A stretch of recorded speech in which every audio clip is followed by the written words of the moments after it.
जूझने का मेरा कोई इरादा न था, मोड़ पर मिलेंगे इसका वादा न था।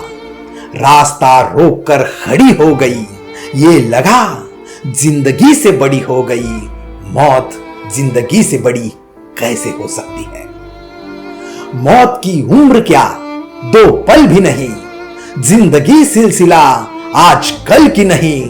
मैं जी भर जिया, मैं मन से मरूं, लौट कर आऊंगा, कूद से क्यों डरूं।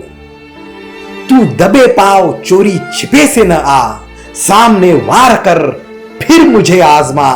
मौत से बेखबर जिंदगी का सफर, शाम हर सुरमई रात बंसी का स्वर। बात ऐसी नहीं कि कोई कम ही नहीं, दर्द अपने पराए कुछ कम भी नहीं।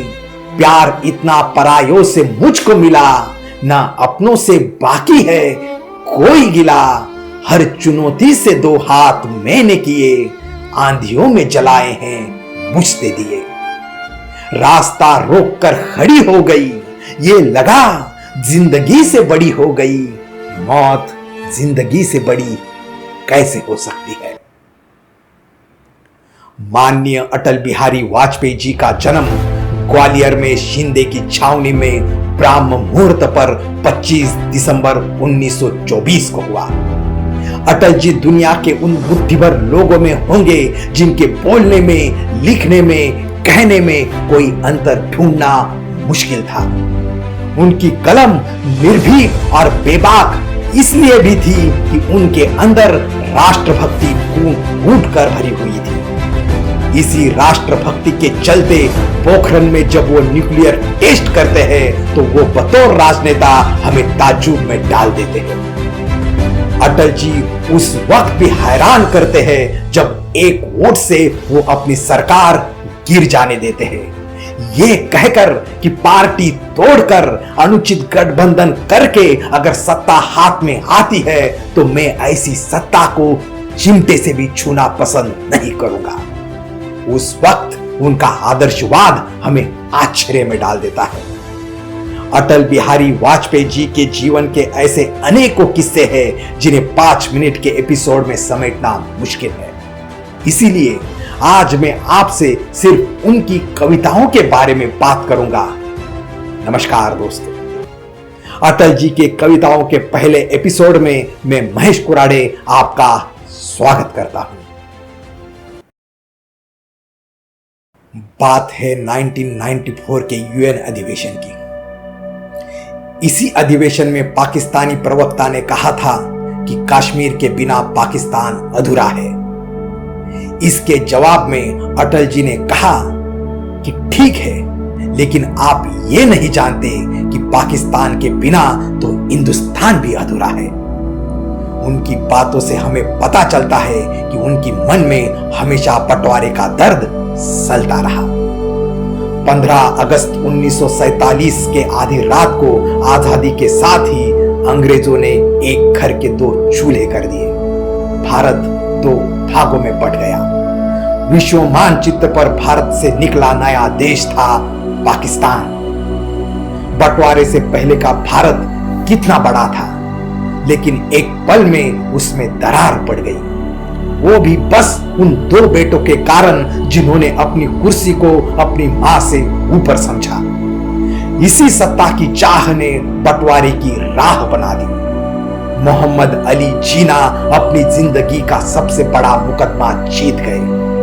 उन्हें अलग पाकिस्तान तो मिल गया, लेकिन हमारा भारत, हमारा प्यारा हिंदुस्तान 2 टुकड़ों में बंट गया। अटल जी मानते थे कि इस बंटवारे की बहुत बड़ी कीमत हम हिंदुस्तानियों को चुकानी पड़ी। अनुमान है कि करीब 10 लाख लोग इस बंटवारे के दौरान मारे गए और 2 करोड़ लोग बुरी तरह प्रभावित हुए। उस समय हुए दंगों में करीब 1 लाख महिलाओं का रेप हुआ या उनका अपहरण किया गया। 3323 किलोमीटर की एक लाइन भारत और पाकिस्तान के बीच में एक बॉर्डर बन गई और वहीं से भारत माता के दूध में दरार पड़ गई। खून क्यों सफेद हो गया?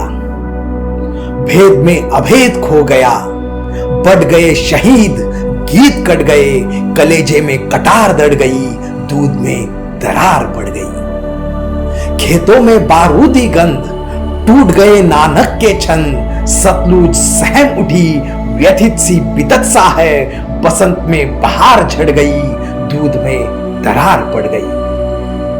अपनी ही छाया से बैर, गले लगने लगे हैं गैर, खुदकुशी का रास्ता, तुम्हें वतन का वास्ता, बात बनाए बिगड़ गई, दूध में दरार पड़ गई।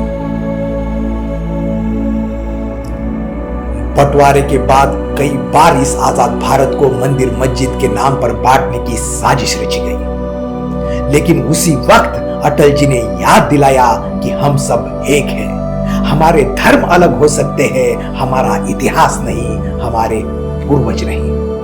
हमारा देश एक रहेगा तो किसी एक पार्टी के वजह से नहीं, किसी एक व्यक्ति के वजह से नहीं, किसी एक परिवार के वजह से नहीं। देश एक रहेगा तो बस सभी हिंदुस्तानियों की राष्ट्रभक्ति की वजह से एक रहेगा, और यही हमारा इतिहास बताता है। आइए अपने गौरवशाली इतिहास को स्वर मिलाकर पढ़े और मतभेद भुलाकर कदम मिलाकर आगे बढ़े। बाधाएं आती है, आए, घिरे प्रलय की घोर घटाए, पांवों के नीचे अंगारे, सिर पर बरसे यदि ज्वलाए, निज हाथों में हंसते हंसते आग लगाकर जलना होगा, कदम मिलाकर चलना होगा। हास्य रुदन में, तूफानों में, अमर असंख्यक बलिदानों में, उद्यानों में, वीरानों में, अपमानों में, सम्मानों में, उन्नत मस्तक उभरा सीना, पीड़ाओं में पलना होगा, कदम मिलाकर चलना होगा। उजियारे में, अंधकार में, कल कहार में, बीच धार में, घोर घुना में, भूत प्यार में, क्षणिक जीत में, दीर्घ हार में, जीवन के शत शत आकर्षक अरमानों को ढलना होगा, कदम मिलाकर चलना होगा। कुछ कांटों से सज्जित जीवन, प्रखर प्यार में वंचित यौवन, नीरवता से मुखरित मधुवन, परहित अर्पित अपना तन मन, जीवन को शत शत आहुति में चलना होगा, करना होगा, कदम मिलाकर चलना होगा।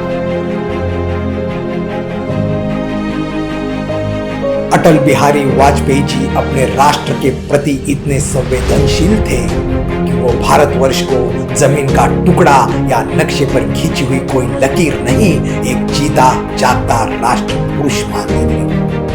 भारत जमीन का टुकड़ा नहीं, एक जीता जागता राष्ट्र पुरुष है। हिमालय मस्तक है, कश्मीर किरीट है, पंजाब और बंगाल दो विशाल कंधे हैं, पूर्वी और पश्चिमी घाट दो विशाल जंगाएं हैं, कन्याकुमारी इसके चरण है, सागर इसके पग पग हारता है। ये चंदन की भूमि है, अभिनंदन की भूमि है, ये तर्पण की भूमि है, ये अर्पण की भूमि है। इसका कंकर कंकर शंकर है, इसका बिंदु बिंदु गंगा जल है। हम जिएंगे तो इसके लिए और मरेंगे तो इसी के लिए, और मरने के बाद भी गंगा जल में बहती हुई हमारी अस्थियों को कोई कान लगाकर सुनेगा तो एक ही आवाज आएगी, भारत माता की जय। तो ऐसे थे अटल, जिनकी कविताएं पत्थरों में भी जान फूंकने में समर्थ थी। आज के एपिसोड में बस इतना ही। भारत रत्न अटल बिहारी वाजपेयी जी के कविताओं का दूसरा एपिसोड लेकर जल्द ही मैं आपसे मिलूंगा। और हाँ, आप इस चैनल को लाइक और सब्सक्राइब जरूर करें ताकि आने वाले एपिसोड की नोटिफिकेशंस आपको मिलती रहे। तब तक के लिए जय हिंद, जय भारत।